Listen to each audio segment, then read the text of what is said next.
What, if any, are the differences between making wine in the southern and northern hemispheres? It's kind of a fun little concept to think that the seasons are exactly opposite in the northern hemisphere and the southern hemisphere. So those of us in the northern hemisphere right now, we might be experiencing winter, where in the southern hemisphere, they're experiencing summer.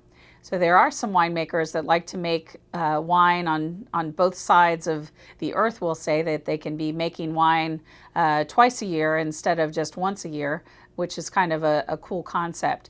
The process of making wine is relatively the same. It all comes down to the winemaker's choice, the grape grower, all those good things.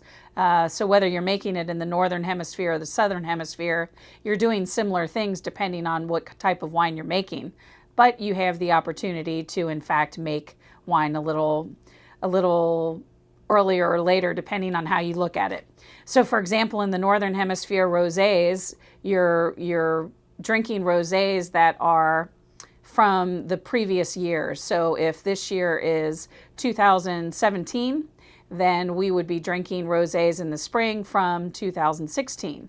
Where if the wines are made in the southern hemisphere in 2017, we're drinking wines that are dated 2017 because they were harvested probably in January and February and can be produced more quickly than the ones the year before. So it's just that 6-month difference between northern and southern hemisphere that makes the vintage variation.